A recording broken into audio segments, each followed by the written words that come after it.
The Senate will come to order. The Secretary will call the roll. Senator Buck. Here. Senator Cannizzaro. Here. Senator Daly. Here. Senator Doñate. Senator Dondero-Loop. Senator Flores. Present. Senator Goycochea. Here. Senator Hammond. Here. Senator Hansen. Here. Senator Harris. Here. Senator Krasner. Here. Senator Lang. Here. Senator Neal. Here. Senator Wynn. Here. Senator Orenshaw. Here. Senator Pizzina. Present. Senator Scheibel. Here. Senator Severs-Gansert. Here. Senator Spearman. Here. Senator Stone. Here. Senator Titus. Thank you. Let the record reflect there are 21 senators present. Please rise for the prayer by Minister Karen Hockman of the Nevada House of Prayer here in Carson City, Nevada, and remain standing for the Pledge of Allegiance. Thank you, President. Let's pray. Blessed are the poor in spirit, for theirs is the kingdom of heaven. Blessed are those who mourn, for they will be comforted. Blessed are the meek, for they will inherit the earth. Blessed are those who hunger and thirst for righteousness, for they will be filled. Blessed are the merciful, for they will be shown mercy. Blessed are the pure in heart, for they will see God. Blessed are the peacemakers, for they will be called children of God. Blessed are those who are persecuted because of righteousness, for theirs is the kingdom of heaven. Lord, I pray you would bless each senator for their sacrifice and faithfulness to serve the people of Nevada. In this holy week of Passover, we thank you for sending your Son, your one and only Son, to die on the cross for our sins, salvation, and redemption. In Jesus' name, amen.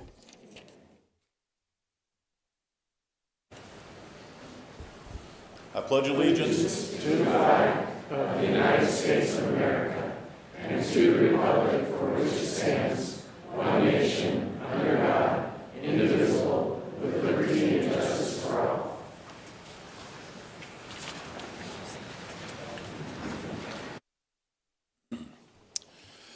Order of Business 3, reading and approval of the journal. By previous order of the Senate, the reading of the journal is dispensed with, and the President and Secretary are authorized to make the necessary corrections and additions. Order of Business 4, reports of committees.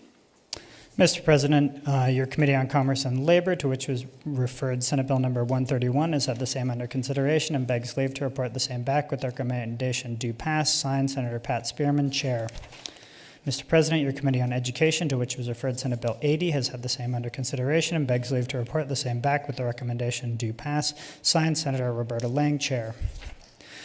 Mr. President, your Committee on Finance, to which was referred Senate Bill number 440, has had the same under consideration and begs leave to report the same back with the recommendation amend and do pass as amended. Signed, Marilyn Dondero-Loop, Chair.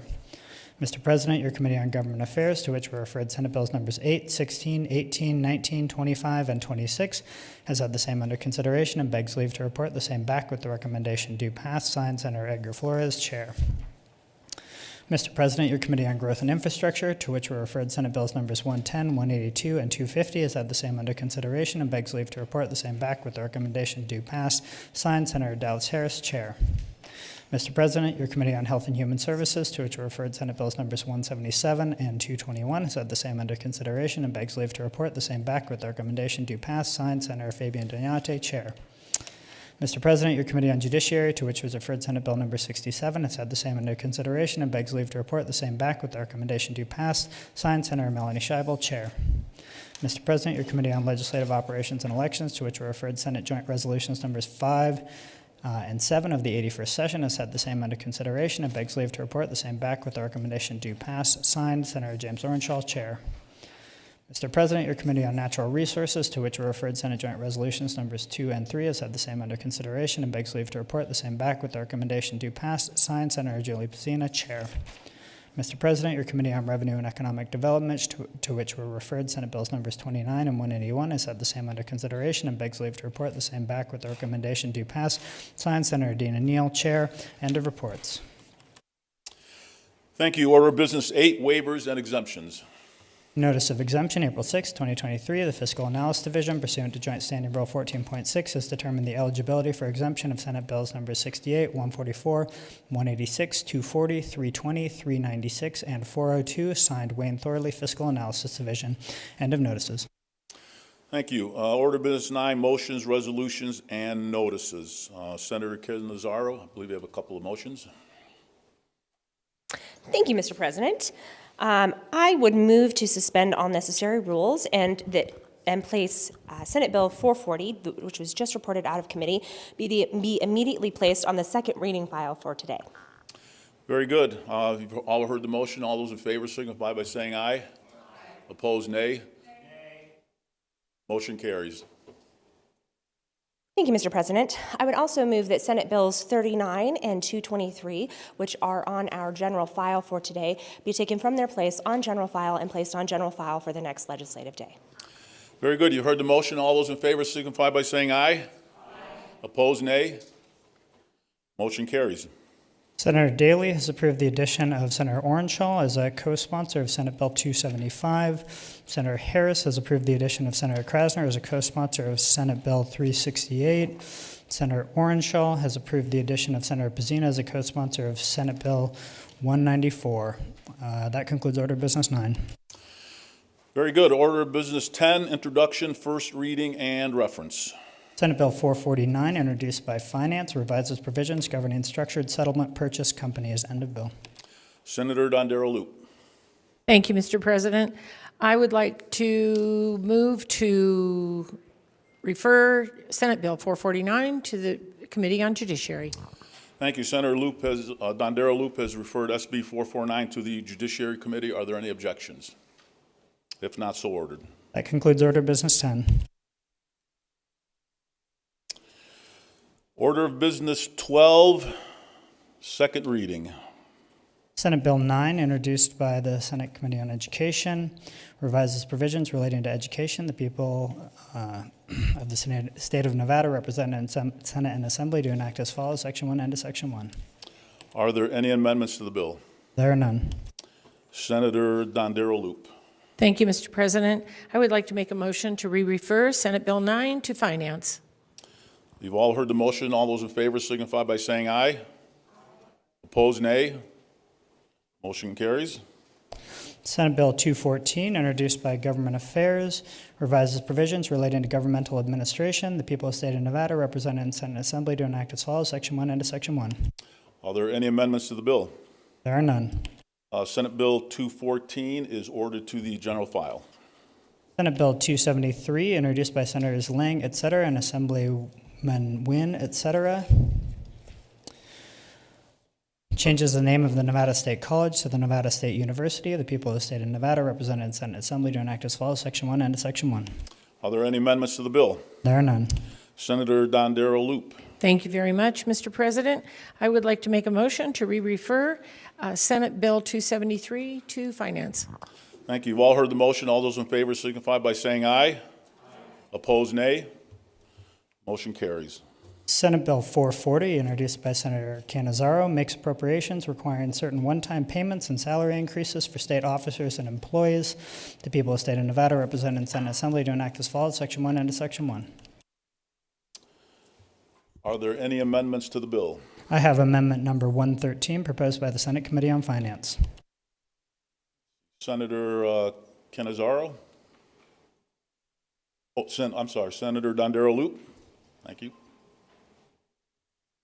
Thank you very much, Mr. President. Senate Amendment number 113. I'm sorry. I would like to move to dispense with the reading of the amendment. If there are no objections, so ordered. Senator Dondero Loop. Thank you very much, Mr. President. I would like to move to adopt Senate Amendment number 113 to Senate Bill 440. You've heard the motion. Are there any remarks? Senator Dondero Loop. Thank you very much, Mr. President. Senate Amendment 113 amends Senate Bill 440 by revising the general fund appropriations to Section 1, subsection 1, to $697,880, and Section 1, subsection 2, to $83,783. Are there any further remarks? Seeing none, all those in favor signify by saying aye. Aye. Opposed, nay. The motion is carried. Are there any further amendments to the bill? There are none. All right. That concludes Order of Business 12. Order of Business 13, general file. Senate Bill 37, introduced by the Senate Committee on Judiciary, authorizes governmental attorneys to volunteer as third-party neutral mediators under certain circumstances. The people of the state of Nevada, represented in Senate Assembly, do enact as follows, Section 1 and Section 1. Are there any amendments to the bill as a whole? There are none. Section 2, end of subsection E. End Are- of bill. Are there any remarks from the floor? Senator Stone. Thank you, Mr. President. Senate Bill 37 authorizes an attorney employed by the state of Nevada or any agency or political subdivision of the state to act as a neutral third-party mediator to help parties resolve a dispute or other matter, providing the attorney has the permission of his or her employer. The involved parties have no conflict of interest with the attorney's employer. The mediation is provided through or in association with an association that provides such services. The attorney receives no compensation for such service, and the attorney complies with the Nevada rules of professional conduct. The effective date of this bill is October 1st, 2023. Thank you, Mr. President. Thank you. Are there any further remarks?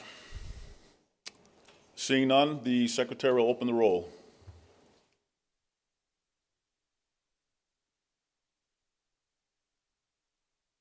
Does anyone wish to change their vote? Seeing none, the secretary will close the roll. The vote on Assembly Bill SB 37 is 21 in favor, none against. The bill has received a constitutional majority and is declared passed and ordered to the Assembly. Senate Bill 190, introduced by Judiciary, revises provisions relating to the liability of certain persons for protecting or removing a child or pet from a motor vehicle. The people of the state of Nevada, represented in Senate Assembly, do enact as follows, Section 1 and Section 1. Are there any amendments to the bill? There are none. Section 4, this act becomes effective on July 1, 2023. End of bill. Remarks from the floor. Senator Scheibel. Thank you, Mr. President. Senate Bill 190 exempts from incurring any civil or criminal liability a person who uses any reasonable means necessary to protect and to remove a child or pet from a vehicle that is locked or which otherwise offers no means by which to protect the child or pet or to remove them from the vehicle. The person must report the incident to law enforcement or a 911 emergency service, must stay with the child or pet and remain in close proximity to the vehicle until told by a first responder that their presence is no longer necessary, and must cooperate with any first responder or law enforcement officer who renders aid to the child or pet. Are there any further remarks from the floor? Seeing none, the secretary will open the roll.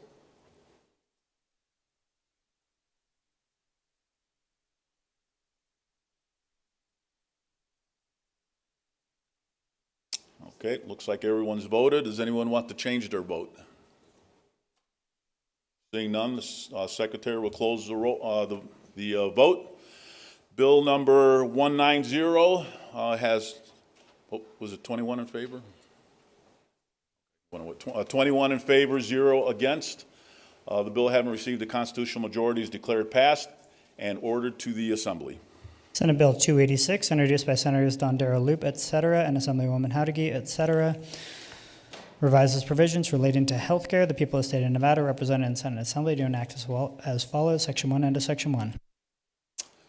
Are there any amendments to the bill? There are none. Section 3, this act becomes effective on July 1, 2023. End of bill.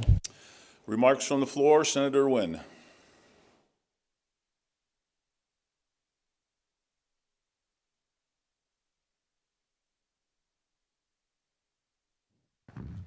Sorry about that, Mr. President. Senate Bill 286 requires the Division of Public and Behavioral Health and Department of Health and Human Services to incorporate certain information related to multiple sclerosis and the resources available to residents who have multiple sclerosis on the division's website. Additionally, the bill requires the governor to proclaim the third week of March as Multiple Sclerosis Awareness Week.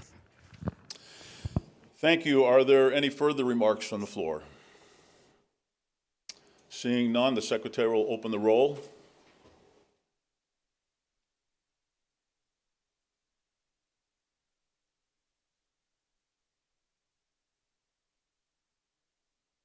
Okay, looks like everyone has voted. Does anyone want to change their vote? If not, SB 286 has 21 in favor, none against. The bill has received the constitutional majority and is declared passed and ordered to the Assembly. Senate Bill 351, introduced by Senators Harris and Scheibel, revises provisions relating to communications with offenders. The people of the state of Nevada, represented in Senate Assembly, do enact as follows, Section 1 and Section 1. Are there any amendments to the bill? There are none. Section 2, this act becomes effective on July 1, 2023, the end of bill. Remarks from the floor. Senator Harris. Thank you, Mr. President. Senate Bill 351 requires the Director of the Department of Corrections, with the approval of the Board of State Prison Commissioners, to adopt regulations governing visits and correspondence between offenders and others. The regulations must not impose requirements on the approval of a visitor who has been convicted of a felony that are not imposed on any other person unless a warden or manager determines that extenuating circumstances exist. If a warden or manager denies a prospective visitor, the bill requires that the prospective visitor be given written notice of such explanation, as such, explaining the reason for the denial and, if applicable, any extenuating circumstances. Thank you. Are there any further remarks? Senator Severs-Gansert. Thank you, Mr. President. I just had a question for the sponsor. The written notice, there was no determination or language in the bill that talked about the time frame to provide that written notice, and so I just wanted a clarification. Thank you. Senator Harris. Yes, Mr. President. Thank you to the senator who sits far to my left. You are correct, there is no requirement as a timeline for the notice. However, the current provisions for when they notify folks that their visitation has been approved or denied will remain in place, and the Director of Corrections will be able to, through regulation, address when a written notice will be required. Thank you. Are there any further remarks? Seeing none, the Secretary will open the roll.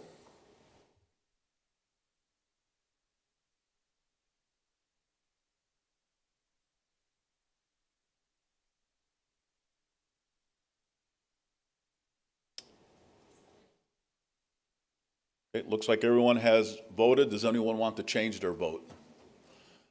Seeing none, Secretary will close the roll. The vote for SB 351 is 21 in favor, 0 against. The bill has received a constitutional majority and is declared passed and ordered to the Assembly. That concludes Order Business 13 and the business of the desk for this legislative day. Thank you. Order Business 16, remarks on the floor, introduction of guests. Senator Orenshaw. Thank you very much, President. I am very lucky to have two constituents and two neighbors with me here today. Carol and Gracie Hardy, please stand. Many of us got to know Gracie's dad and Carol's husband, former state senator, former Assemblyman Warren Hardy, who represented Southern Nevada with distinction in the Assembly. He was elected in 1990, representing Assembly District 19, and then came back and represented the state Senate in Senate District 12. I believe he was chairman of the Government Affairs Committee in both the Assembly and the Senate, and we now get to see him walking the halls. The Hardy family are my neighbors up on Sunrise Mountain, and very privileged. And Gracie has been learning a little bit about the legislative process and seeing democracy in action. So please make the Hardys feel welcome.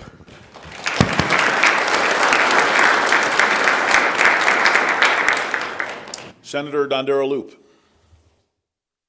Thank you very much, Mr. President. And I have with me today the Nevada Dental Association. If you would please stand up if you are here with them. And its nearly 800-member dentists across Nevada promotes the highest standards of dental care for the public. The association preserves the integrity of the dental profession, strengthens the doctor-patient relationship, and promotes the principles of ethics and code of professional conduct of the American Dental Association. They are the voice and advocate for oral health care in Nevada. They are here today on Oral Health Care Day 2023 to remind Nevadans that oral health is overall health. Please help me make them feel welcome.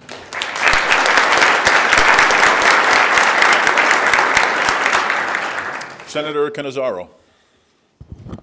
Thank you, Mr. President. I have with me some individuals from the University of Nevada, Reno School of Public Health. And so if you are here for the University of Nevada School of Public Health Day, please stand up so we can recognize you. Excellent. I think we've got some folks up in the gallery. Yep.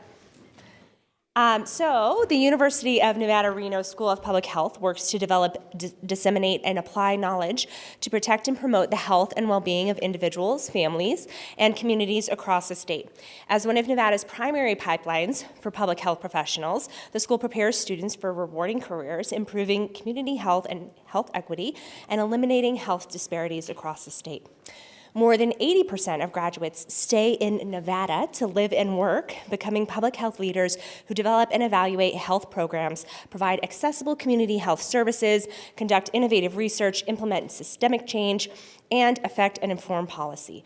The School of Public Health is proud of its 2,000 undergraduate students, nearly 300 graduate students, and the fact that it brings in 15% of the university's research funding.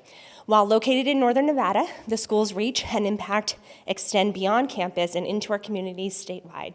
We know that policy is critical to improving the health of communities, and today more than 40 students and 20 faculty and staff join us to see firsthand how the policymaking process unfolds, to meet with and learn from all of us, and be inspired by the potential of policy to impact people's lives.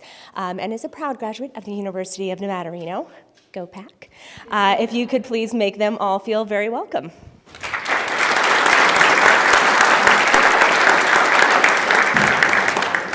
Senator Daley.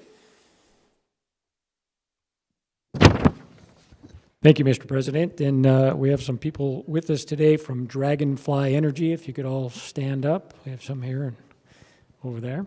So with us today is Dr. Dennis Ferris, CEO of Dragonfly Energy and the Dragonfly Energy team, Nicole Harvey, Chief Legal Officer, John Marchetti, Chief Financial Officer, Wade Seberg, Chief Revenue Officer, Tyler Boris, Chief Marketing Officer, Bayora Hopkins, Director of Engineering. Dragonfly Energy is headquartered in Reno and has been operating there for over a decade. They employ over 200 people locally. Dragonfly has been granted 26 patents and have 28 pending patents. They have an annual revenue of $86 million in 2022. Their Nevada-based battery brand is called Battleborn Batteries.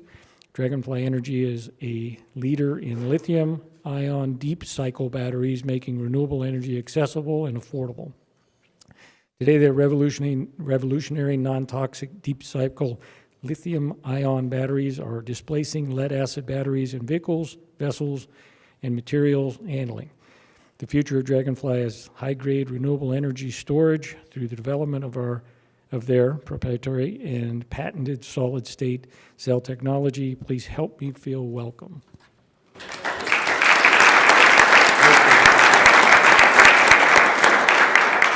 Senator Flores. Thank you, Mr. President. Today is Family Flores and Friends Day in the legislature as well. And I have 8 guests. As I call them up, if you could please rise as I call your name. I'd like to first introduce you to Jorge and Janet. If you could please stand. They own the best Colombian food restaurant in Las Vegas. They own 2 of them. They own also 2 in Chicago. So if you're ever in the area, please make sure you visit their restaurants. They're also great friends. And they've done a bunch of events for me. Please know that it's a welcoming space. You all should take advantage and go there. With them is also Jorge's brother and nephew. If you could please rise. Juan Carlos and Fabio, who again are visiting from Arizona and Chicago. I also have David and Noé, who own a small hall event center in Las Vegas. They own 2 of them. If you ever need to do any events there, they're right across the street from the airport. And they can throw phenomenal parties for you. You just show up, and I've been there and had events there, so they do amazing work, so just please make sure that you know they're there. I also have Leti Marroquin, if you could please rise, who is, well, first of all, she's my father's wife, and I have to love her for that. But she's also done amazing work, working with shelters, working with human trafficking, domestic violence victims. She's done amazing work in Southern Nevada. She continues to do that work to this day, so it's an honor for her to have joined our family later in life. And last but not least, I have my father, Papa, Victor Flores, who does a lot of amazing work, but if anybody does anything down south, my dad is a spokesperson and also trains a lot of the grocery chains down south. He is the face to a lot of the, particularly our Latino grocery chains, La Bonita and all that. And I share with you that here in this room we have stories that originally started in poverty in Mexico, poverty in Colombia, poverty in Puerto Rico, and poverty in Guatemala. This is the only country in the world, the only country, the single greatest country in the world, where that could be a reality, and that they escaped all that, and they are here now with a huge footprint in this state, running their own business, and doing everything that this country afforded to them. So if you could please give them a huge round of applause.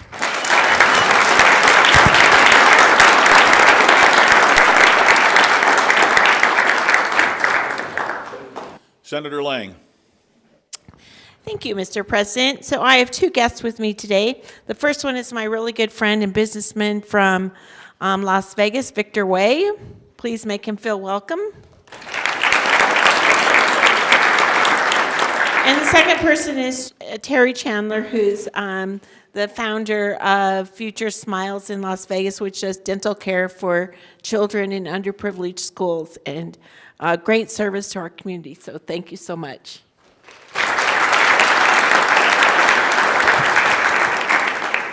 Senator Golkachia.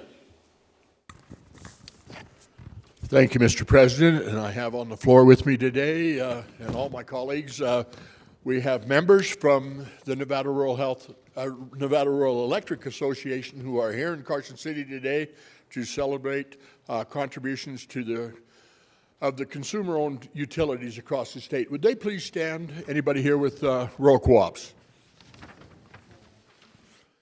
Okay, and you know, NREA is the voice of our state's electric cooperatives and power districts, municipal utilities.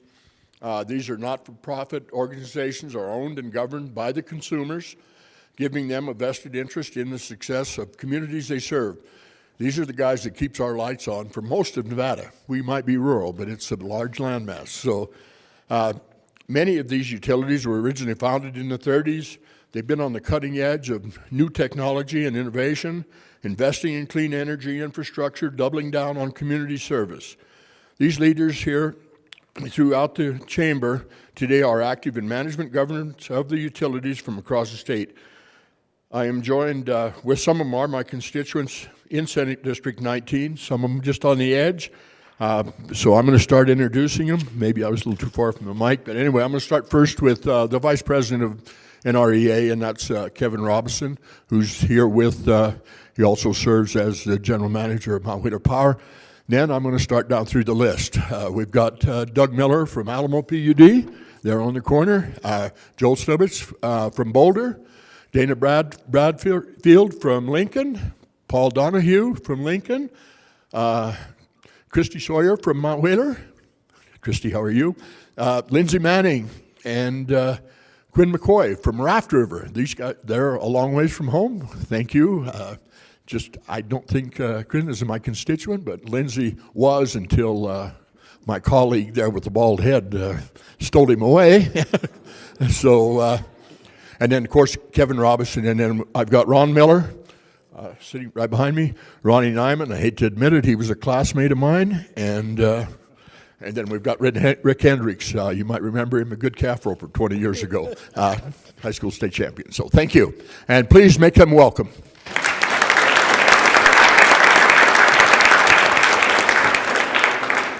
Senator Hansen. Thank you, President. On behalf of Adopt a Vet's Dental Program, Oral Dentistry Day, I have two guests with me today. Please go ahead and stand up. First, I've got Heather Borkowski. She is the Assistant Executive Director of the Adopt a Vet Dental Program, handling the day-to-day operations, the financials, and overseeing the different programs that help AAVD get our veterans their smiles back. Working with veterans holds a special place in her heart. Her grandfather was a Marine stationed at El Toro Marine Corps Air Station in the 1950s. In her professional career, she worked as a contracted dental assistant for Marine Corps Base Camp Lejeune, as the dental assistant for the Northern Nevada Correctional Center. She now has worked for the Adopt a Vet Dental Program for 7 years, helping our low-income veterans have a chance to get their smiles back. Then next to her is Dimitro Gonzalez, who has a very special story. Dimitro is a retired U.S. Navy Senior Chief hospital corpsman. He deployed multiple times to the Middle East as an individual augmentee for embedded teams in support of combat operations throughout the different regions. While deployed at the same time in Afghanistan, his brother was killed by an improvised explosive device. He dedicates his time in any capacity he can assisting veterans in memory of his brother's sacrifice, for all of us, I might add. He currently is the executive director for the Adopt a Vet dental program, where he works to ensure our state's lowest income veterans can get the dental care they need. Please give a special thank you to these folks for what they're doing.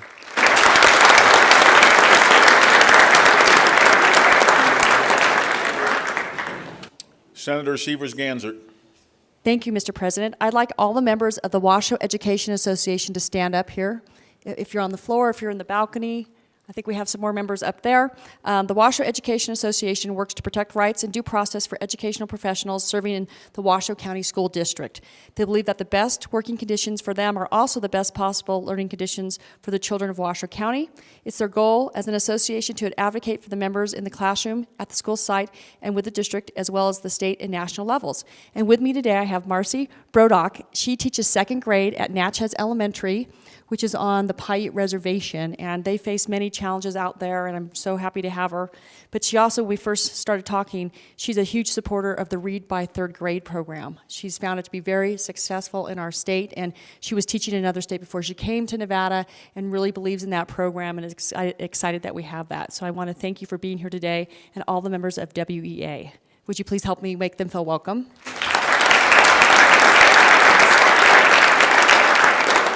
Thank you. I also have with me Cody Perkins.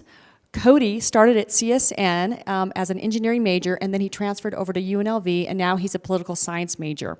He is currently interning for the Assembly Republicans, and they have told us that he's doing a stellar job.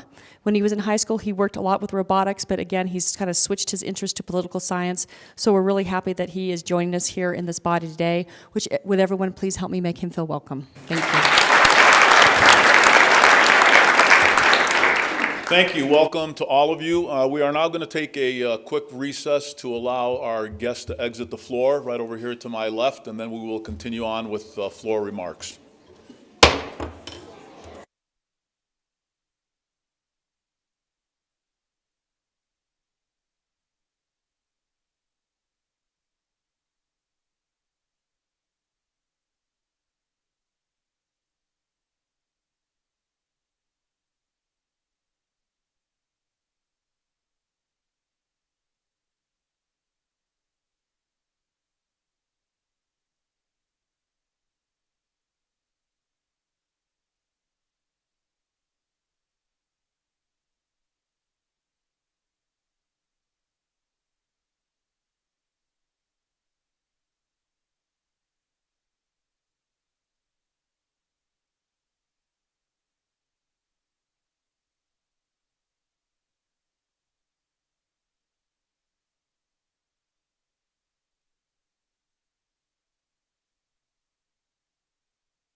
The Senate is back in order.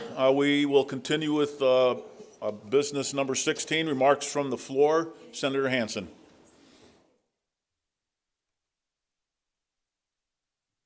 Thank you, Mr. President. Now, we have a bunch of very serious bills coming up today. You know, when I was elected in 2010, we had an estimated 270 million firearms in the United States. 1 in 3 households had a weapon in their homes. Today, 12 years later, an additional 198 million firearms have been purchased in the United States, and 1 in 2 households in America now have firearms in them. In that same window, between 2010 and 2022, 40 million of those firearms were purchased by women. And there was a huge spike in 2020 with black women disproportionately purchasing firearms. The reason I bring it up is not only do we have the gun bills this afternoon, but we had one yesterday, and there were a bunch of issues that were really interesting to bring up. One was, there was a spike, it's true, in child deaths in 2020 and 2021. You'll notice, though, as you recall, that was also the exact same window of time when we had what I call the irrational mistake in America of defunding the police. Now, if you actually look at the statistics of the number of child deaths in that window of time, what you'll have to do is recognize the definition of child includes 19-year-olds, 18-year-olds, 17, 16, and 15, and there was a huge spike in inner-city gang deaths that had children involved. If you factor that out of the equation, the number of child deaths related to firearms actually was stable or slightly declining. Now, my good colleague from District 11 the other day pointed out that firearm-related deaths is now the leading cause of child death in the United States. However, what happened was previously the most common cause of child deaths was motor vehicle accidents, and because of the dramatic expansion in the computerization and safety factors in automobiles, that's almost gone down to well below the average. So yes, while it is true there was an increase in change in that, it's not anything like what we're pretending it's been in these discussions. Also, once you factor out the gang-related killings of those children aged 15 to 19, you actually find out that there has been a decline in child deaths related to firearms in the United States. Now, one other thing that's been very interesting. In 1995, we started in the United States a program called the CCW program. In fact, I've got my CCW card right here. Now, why do I bring that up? Because there are now over 10 million people in the United States, like myself, that have gone through a program and are authorized to carry concealed weapons. Now, if weapons are the problem, the number of firearms is now approaching almost 500 million in the United States. We certainly haven't seen an increase in the killing ratios that sort of a spike would demonstrate. Secondly, what we have also demonstrated through the CCW program is that responsible citizens carrying firearms have resulted in a dramatic decline in crimes and gun-related incidences wherever this program has been implemented. And by the way, in this very room are several people who, right as we speak, are packing pistols and are CCW members in our very chamber. Now, when it comes to we had in the hearing yesterday in Judiciary, we had a bill presentation in which they talked about the number of instances in the Clark County School District. In the Clark County School District in the last year, they have confiscated 27 firearms. At the same time, though, they had confiscated 144 knives. Now, understandably, people are nervous about firearms, but by ignoring the fact that in Nevada, among homicides, 25 to 40% in a normal year are done by knives.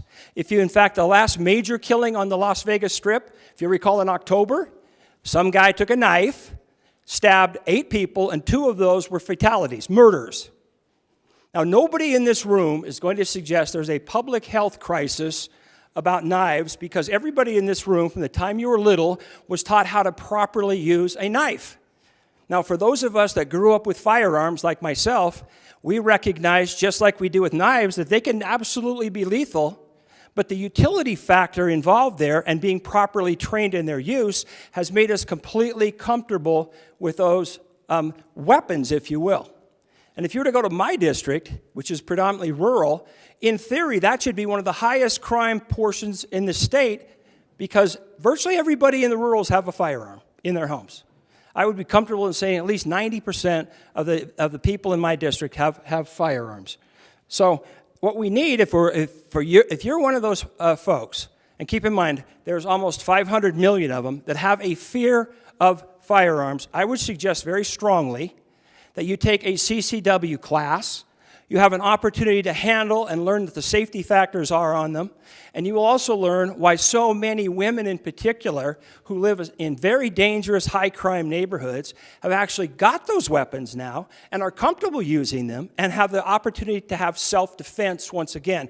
And if you took the class, just like all of us here who learned about knives and whatever when we were kids, we learned that they are not a threat. In fact, they are a utility weapon to protect yourself, not to mention the opportunities for target shooting and hunting and so forth.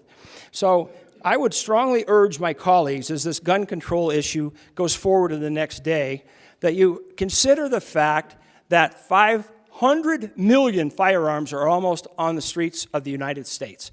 Yet you have not seen anything close to an expansion in crime in spite of that massive expansion in numbers, which indicates clearly that it's not the firearms that are the problems, it's the individuals that sometimes misuse that.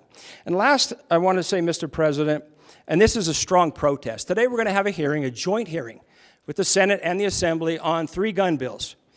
We requested an opportunity, and by the way, when I was chair of Judiciary in 2015, one of the things I'm still very proud of is in every single case, I gave absolute, fair, and equal treatment to both sides. And there were gun issues, there were abortion issues, and I made sure, as chair of that committee, that every side got absolute equal treatment for presentation and opposition.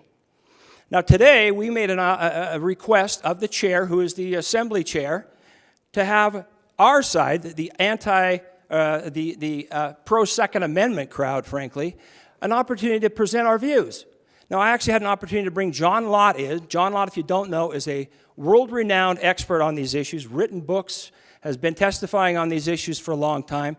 I had an opportunity, Mr. Lott volunteered to come and speak today. Dan Reed with the NRA, the lobbyist, we all made an appeal. We're all going to be given 1 minute.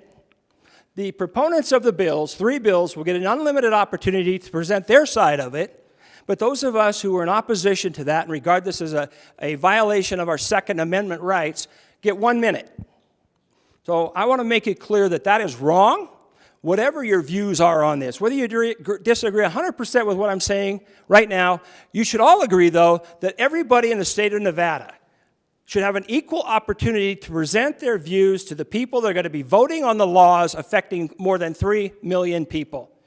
So with that, Mr. President, I just want to say thank you for giving me this opportunity. I think we should re-examine the whole gun control debate in the legislature simply on the fact that the American people, by buying 198 million more firearms in the last 12 years, have spoken. The reason we're not getting gun control bills through the federal Congress is because the people in the state of Nevada don't want any expansion and don't want to lose any more of their Second Amendment rights. And so Mr. Bloomberg and Mr. Soros and other groups are spending literally tens of millions of dollars in Nevada to try to get us in this building to do their dirty work for them. And I would suggest very strongly that my colleagues listen to both sides of the issue and quit having, frankly, an irrational fear of a Second Amendment right. If you would take those courses, get a CCW, learn how to use those, you'll be as comfortable with a firearm as I am with a knife. So with that, Mr. President, thank you very much for this opportunity, and I do absolutely urge my colleagues to make sure that the process, at the very least, is fair to both sides. Thank you very much. Senator Donate. Thank you, Mr. President. Senate HHS is scheduled to meet at 12:15, but given that some of my colleagues need to eat, we're going to push it to 12:35. Thank you. Okay, seeing no further remarks, Senator Cannizzaro. Thank you, Mr. President. With that, I move that the Senate stand in adjournment until the hour of 11 a.m. on Monday, April 10th, 2023. Thank you. You heard the motion. All those in favor signify by saying aye. Opposed, nay. Motion is carried. We are adjourned.